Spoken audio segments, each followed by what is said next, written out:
Hello students. आज के video में हमने जो लास्ट टॉपिक देखा था अपना कि जो हमारी जो संसद में हमारे जो कई प्रकार की जो संसदीय कमेटियां हैं, ठीक है। इसके अलावा हम आज देख रहे हैं जो हमारी संसद का जो सत्र चलता है, तो जो सत्र के दौरान जो प्रक्रिया अपनाई जाती है जिसको हम लोग संसदीय कार्य प्रणाली कह देते हैं या संसद की प्रक्रिया कह देते हैं, उसी को थोड़ा समझने की कोशिश करते हैं, ठीक है। टॉपिक क्या है? संसदीय कार्य प्रणाली। तो जो हमारी जो भारतीय संविधान का आर्टिकल नंबर 118 है, ये ध्यान रखना, आर्टिकल नंबर 118 है, ठीक है, आर्टिकल।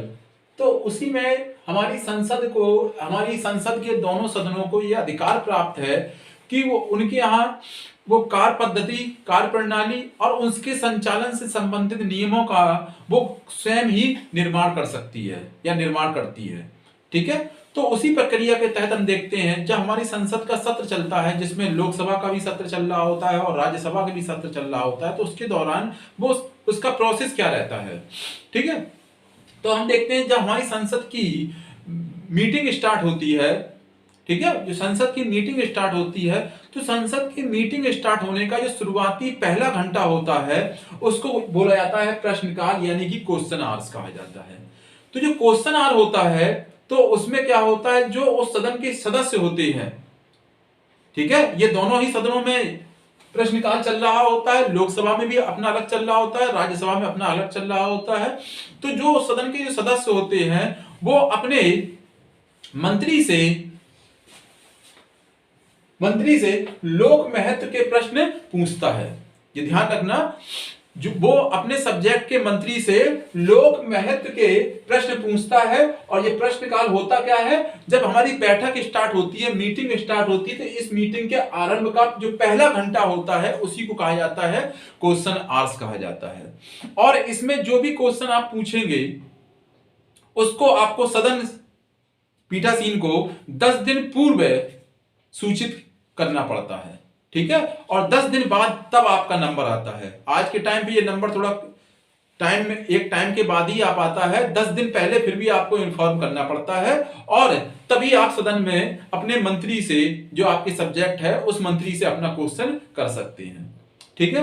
अब यहां पे जो प्रश्न रखे जाते हैं सदन में, तो वो भी कई तरीके से हम देखते हैं। जैसे तारांकित प्रश्न है, जिसमें तारांकित से और कोई मतलब नहीं है, ऐसे क्वेश्चन जिसमें हम लोग स्टार बना देते हैं, ठीक है, उसमें इंडिकेट करना पड़ता है, सदन अध्यक्ष को बताना पड़ता है कि ये हमारा प्रश्न तारांकित है, इसमें अलग से मेंशन करके स्टार बना दिया जाता है, तारांकित प्रश्न। तो ये प्रश्न कैसे होते हैं, इसमें जो सदन के जो सदस्य होते हैं वो अपने मंत्री से मौखिक प्रश्न करते हैं। कैसे करते हैं? ओरल प्रश्न करते हैं और इसका मंत्री द्वारा जो प्रश्न उत्तर दिया जाता है वो भी मौखिक ही होता है, ओरल ही होता है, ठीक है। यदि सदन का जो सदस्य जिसने प्रश्न किया है वो इससे पूरी तरह से सहमत नहीं हो रहा है, तो ऐसे तारांकित प्रश्न पर वो सदन सदस्य अनुपूरक प्रश्न कर सकता है। मतलब उसमें वो उसी समय वो क्रॉस क्वेश्चन करेगा, उस पर अनुपूरक प्रश्न करेगा, ठीक है। तो एक तो हो गया तारांकित प्रश्न, जिसमें उसका आंसर उसे कैसे मिलता है, मौखिक ही वो प्रश्न करता है, मौखिक ही उसको उत्तर मिलता है, ठीक है। दूसरा होता है अतारांकित, मतलब जिसमें स्टार नहीं बना होगा, उसमें कुछ मेंशन नहीं होता, इसका मतलब वो क्या कहलाएगा? अतारांकित प्रश्न। जो अतारांकित प्रश्न होता है वो उसका उत्तर जो सदन का सदस्य है वो लिखित रूप में चाहता है और उसको लिखित रूप में प्राप्त होता है। पर इसमें होता क्या है, इसमें वो अनुपूरक प्रश्न नहीं कर सकता है, ठीक है। 10 दिन पहले वो सूचना दी उसने और उसने ये बताया कि मैं आज तारांकित प्रश्न की उसको पूछूंगा, उसको 10 दिन बाद की डेट मिली और जब वो प्रश्न करेगा तो उसका जो मंत्री द्वारा जो आंसर दिया जाएगा वो लिखित में होगा, तो इसलिए उसमें कोई भी क्रॉस क्वेश्चन नहीं हो पाएगा, ठीक है। दो मेन प्रकार के होते हैं, इसमें एक और प्रकार का हम भी देख सकते हैं, अल्प सूचना प्रश्न। ये इनसे रिलेटेड नहीं है, थोड़ा अलग प्रकार का होता है, पर प्रश्न इस टाइप से पूछ सकते हैं, इसलिए इसको मेंशन किया गया। थर्ड टाइप का अल्प सूचना प्रश्न, ये क्या होता है, वो मुद्दे जिस पर हम इंतजार भी नहीं कर सकते हैं और सीधे सीधे लोक महत्व से संबंधित होते हैं, तो उनको हम जो कर सकते हैं अल्प सूचना देकर वो प्रश्न कर सकते हैं।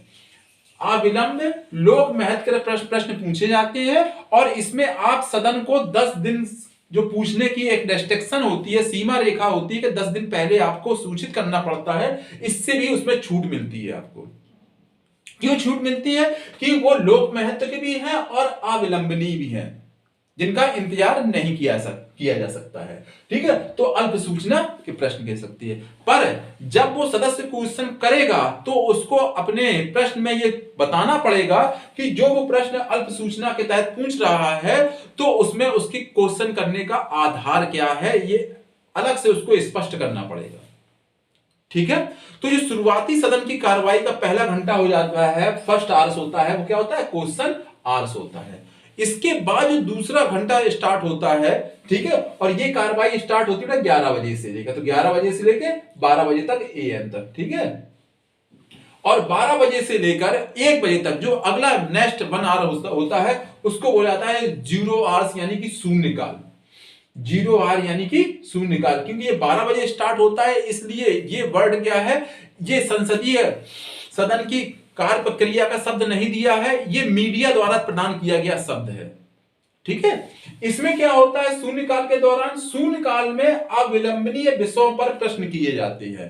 तो कहोगे सर आप ये भी तो अविलंबनीय है। हाँ, ये भी अविलंबनीय है, पर इसमें क्या होता है कि आपको एडवांस सूचना देनी पड़ती है। ठीक है, पर जो हमारा 0 आवर होता है जिसमें अविलंबनीय विषयों पर आप प्रश्न पूछेंगे, इसमें आपको सदन अध्यक्ष को पहले से ना कोई पूर्व सूचना देनी है, ना पूर्व अनुमति प्राप्त करनी है। ठीक है, ये कुछ तत्कालिक घटनाएं होती हैं जिसमें जो हमारी कार्यपालिका होती है, मंत्री परिषद होती है या सदन होता है, उसका ध्यान आकर्षण करवाने के लिए या उनसे उस घटना को सबकी संज्ञान में लाने के लिए ये शून्यकाल में प्रश्न रखे जाते हैं। ठीक है, यहां पर लोक महत्व याद रखेंगे आप लोग, यहां पे अविलंबनीय याद रखेंगे, दोनों चीज क्लियर रखना आप लोग। ठीक है, जो तीसरा हमारा होता है आधे घंटे की चर्चा। ध्यान रखना, ये दोनों हमारे मेन पार्ट है। ठीक है, ये सदन की कार्रवाई की शुरुआती जो 2 घंटे होंगे, फर्स्ट आवर से एंड सेकेंड आवर से। ठीक है, ये तो कंपलसरी है ही है। उसके बाद जो होते एक और आता है आधे घंटे की चर्चा। ये कब क्या होता है कि हमने प्रश्नकाल में चाहे तारांकित या अतारांकित क्वेश्चन किए हो, चाहे उसमें हमने अल्प सूचना प्रश्न भी किया हो, पर फिर भी वो चीज क्लियर नहीं हो रही है, तो उसके लिए सदन अध्यक्ष से दरख्वास्त किया जाएगा, अनुरोध किया जाएगा कि आधे घंटे की चर्चा की जाए।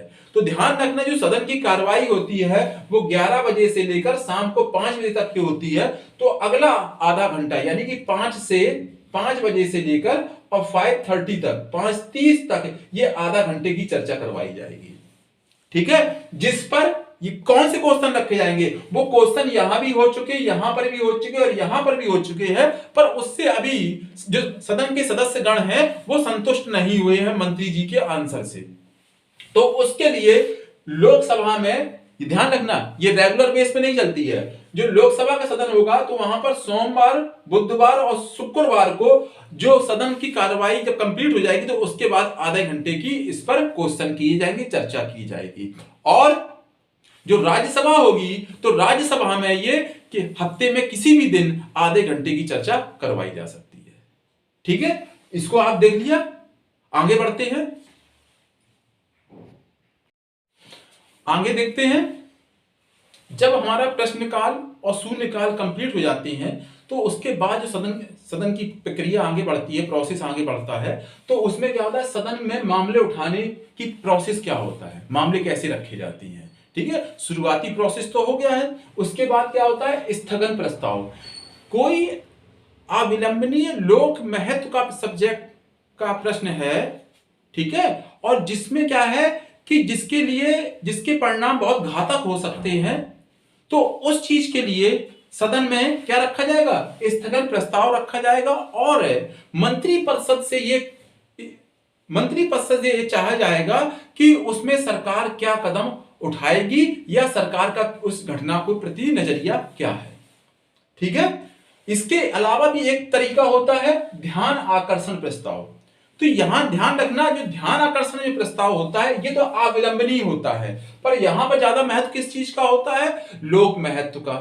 तो लोक महत्व की कोई घटना घटित है कहीं पर, और इसमें ज्यादातर ध्यान रखना कि समाचार पत्र का आधार रखा जाता है।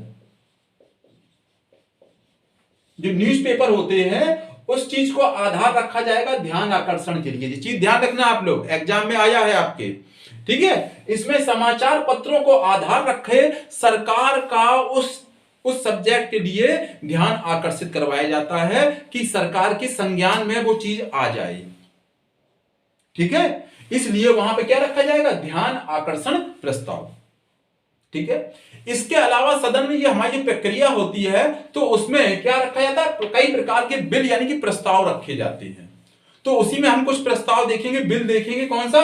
नॉन कॉन्फिडेंस बिल यानी कि अविश्वास प्रस्ताव। तो जो अविश्वास प्रस्ताव होता है वो हमेशा कौन रखता है? विपक्ष के द्वारा रखा जाएगा। क्यों रखा जाएगा? कि सरकार के ऊपर अब हम लोगों का विश्वास, आम लोगों का विश्वास नहीं है। विश्वास नहीं होने से तात्पर्य है कि सरकार के पास अपना बहुमत, मेजॉरिटी अब नहीं बची है, ठीक है। तो सरकार को गिराने के लिए, हटाने के लिए अपोजिशन द्वारा क्या रखा जाएगा? नॉन कॉन्फिडेंस बिल रखा जाएगा, ठीक है। दूसरा होता है कॉन्फिडेंस बिल यानी कि विश्वास प्रस्ताव। ये क्या होता है? ये ज्यादातर राष्ट्रपति की अनुमति से जब राष्ट्रपति द्वारा किसी दल या गठबंधन को सरकार बनाने का मौका दिया जाता है तो राष्ट्रपति की अनुमति से यह प्रस्ताव, विश्वास प्रस्ताव, सत्ता पक्ष द्वारा रखा जाता है कि हमारे पास मेजॉरिटी, पूर्ण मेजॉरिटी प्राप्त है, इसलिए वो क्या रखा जाएगा? कॉन्फिडेंस बिल, ठीक है। तीसरे प्रकार का भी एक हम बिल देख लेते हैं, निंदा प्रस्ताव। जो निंदा प्रस्ताव होता है वो क्या होता है कि जो संसद की प्रक्रिया है उसमें एक नियम है, नियम 84 या फिर 85, दोनों के तहत निंदा प्रस्ताव लाया जा सकता है, ठीक है। इसमें पूर्व पहले से कोई सदन अध्यक्ष से अनुमति की आवश्यकता नहीं होती है, और ये जो जो प्रस्ताव लाया जाता है ये किसी एक मंत्री के लिए या संपूर्ण मंत्री परिषद यानी कि काउंसिल ऑफ मिनिस्टर के अगेंस्ट रखा जा सकता है। और यदि बिल पास भी हो जाता है तब भी सरकार को अपना इस्तीफा, रेजिग्नेशन नहीं देना पड़ता है, ठीक है। आपको यदि ये वीडियो पसंद आया हो तो वीडियो को लाइक और शेयर करें। Thank you.